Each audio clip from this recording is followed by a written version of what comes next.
You wanted it, you got it. Now here's the deal, Kennel. Are you going to show up? I mean, we're talking about, we need you there like 6 o'clock in the morning.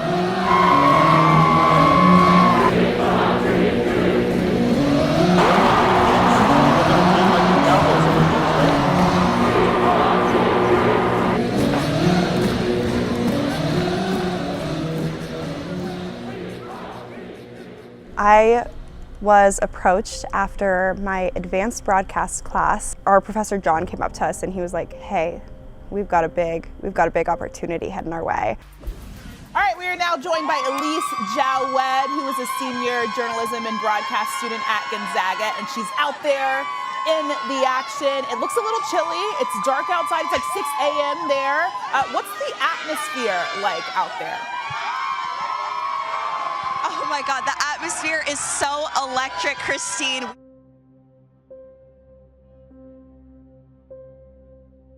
The day before, we got all of our equipment out, then we went over to the kennel, then we tested all the things out. I had to mess around with the gimbal. We were like, okay, where are we setting this shot up? We're gonna get this all set up perfect.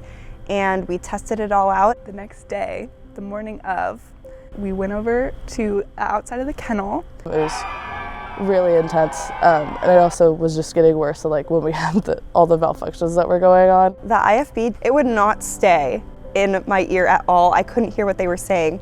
I was coordinating producer, so I got to talk with fans, and then I also got to pick the fan that we talked to for Elise to interview. So then I had to hype up the fans, which was very interesting. The energy was it was honestly, for 4:30 in the morning, it was insane.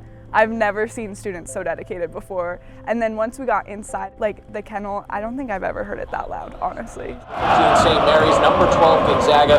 Bulldogs have an 8-2 record. This place is nuts. It was amazing.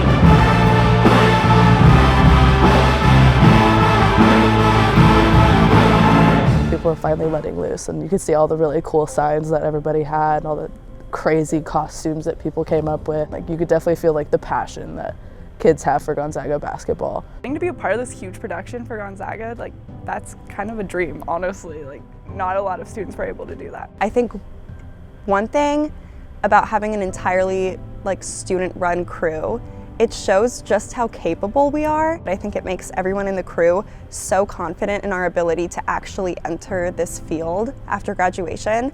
And it shows just that we're passionate and we can create quality work that can go on a network like ESPN and look just as good as someone who graduated 20 years ago entering the workforce. I think it's really cool to see students be successful at what they do. I have to say, it was definitely one of the most proud moments I've ever had, was being with 2 other very strong female broadcasting students. We have to fight a little harder to get recognized, but I think it kind of just, the payoff feels that much better when we do get recognized. So there's not a lot of women in the broadcasting field. So to have 3 of us from broadcasting in Gonzaga to do this ESPN show was incredible and something I will definitely never forget. There's room for women in sports. There's room for women in broadcast, and this just goes to show we're the next generation of people in broadcast and we're gonna kill it. That's all I have to say.